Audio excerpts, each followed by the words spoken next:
Bienvenido a Hermandad Hispánica. Disfruta de este super vídeo y no olvides suscribirte para no perderte los próximos.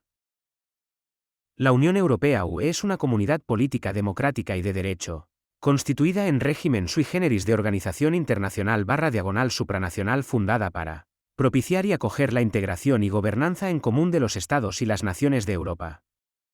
Está compuesta por 27 Estados europeos y fue establecida con la entrada en vigor del Tratado de Maastricht el 1 de noviembre de 1993. Se la describe como una unión supranacional de facto por diversas entidades y medios. Los Estados miembros, cuya superficie combinada cubre un área de 4.237.473 km², son países soberanos independientes que conforman la Unión. Algunos de estos estados poseen territorios fuera de Europa, los cuales pueden formar parte de la Unión y son denominados generalmente regiones ultraperiféricas. Sin embargo, ciertos territorios europeos de los Estados miembros y varios territorios asociados situados fuera del continente no forman parte de la UE. En su conjunto, el territorio de la UE contaba aproximadamente con 448 millones de habitantes en 2023. La organización que se convertiría en la UE se creó en el periodo de la posguerra de la Segunda Guerra Mundial. Sus pasos iniciales consistieron en impulsar la cooperación económica ya que, según la versión oficial, el comercio produce una interdependencia entre los países que reduce las posibilidades de conflicto. Como resultado, la Comunidad Económica Europea, CE/CE, fue creada en 1958 con el objetivo manifiesto de aumentar la cooperación económica entre sus 6 países fundadores, Alemania, Bélgica, Francia, Italia, Luxemburgo y Países Bajos. Desde entonces, se han adherido 22 países más, aunque en 2020 el Reino Unido salió de la UE, y se ha creado un mercado interior para alcanzar sus objetivos comunes.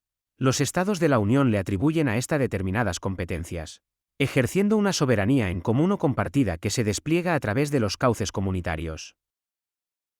Así, con el Tratado de Maastricht, la superestructura, Unión Europea, aunaba y se fundaba sobre las 3 comunidades europeas preexistentes: la Comunidad Europea del Carbón y del Acero, CECA, la Comunidad Europea de la Energía Atómica, Euratom, y la CE, y les añadía la política exterior común y la cooperación judicial y policial, formando un sistema complejo conocido como los 3 pilares.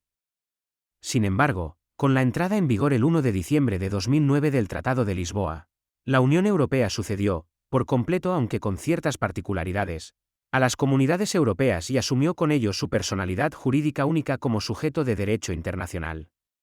La Unión ha desarrollado un sistema jurídico y político, el comunitario europeo, que se rige por procedimientos de funcionamiento interno que conforman un sistema híbrido de gobierno transnacional, que combina elementos próximos a la cooperación multilateral, si bien fuertemente estructurada e institucionalizada, con otros de vocación netamente supranacional.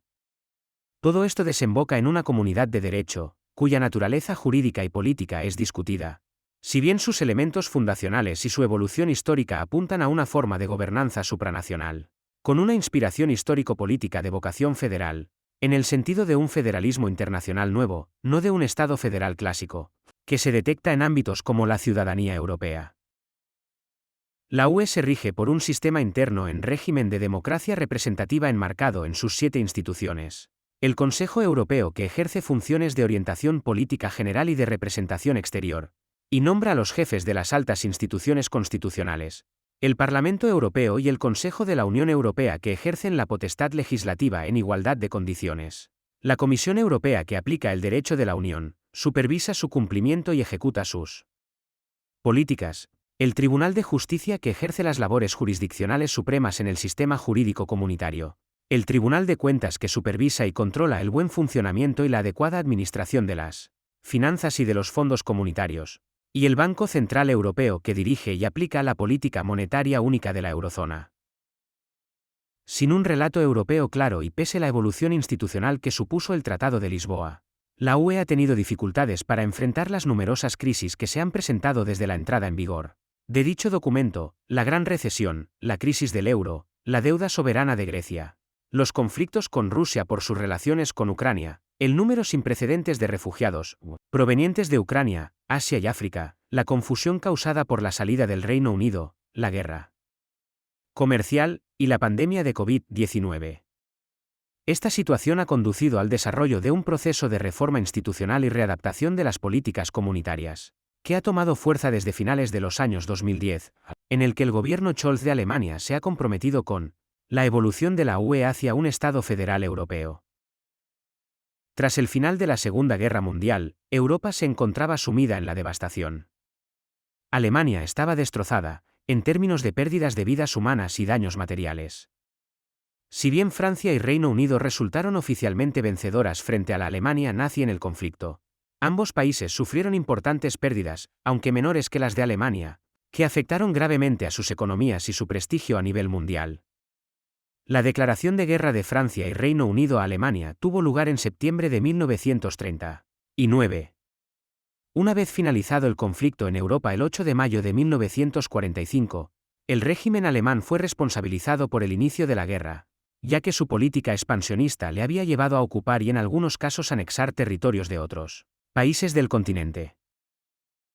Alemania, que perdió una parte considerable de su territorio anterior a la guerra, fue ocupada por ejércitos extranjeros que dividieron su superficie territorial en 4 partes, tal y como se consensuó en la Conferencia de Yalta en los años posteriores.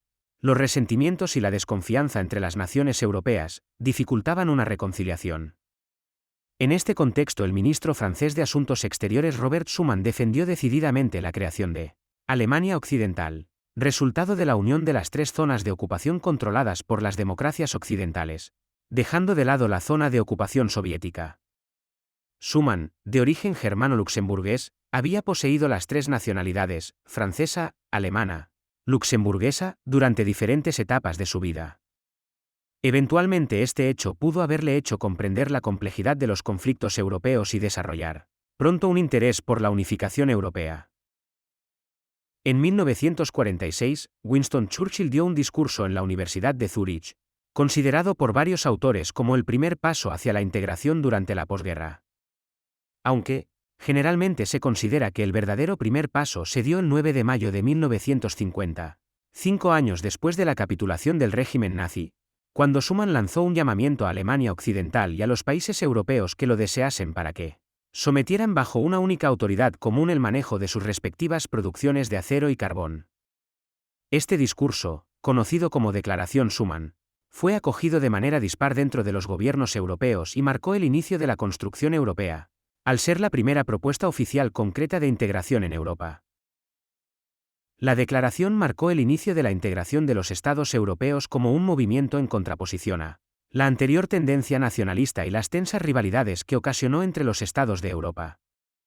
Esta nueva realidad fue propiciada en gran medida por el fin de la tradicional hegemonía europea en el mundo, tras la Segunda Guerra Mundial, que concienció a los europeos de su propia debilidad ante el surgimiento de 2 nuevas superpotencias, Estados Unidos y la Unión Soviética, que tenían un poder superior al del heterogéneo grupo de estados europeos. Hasta aquí el vídeo de hoy. No olvides suscribirte, darle like, comentar y compartir con tus amigos y familia para que no se pierdan ninguno de nuestros vídeos. Hasta pronto.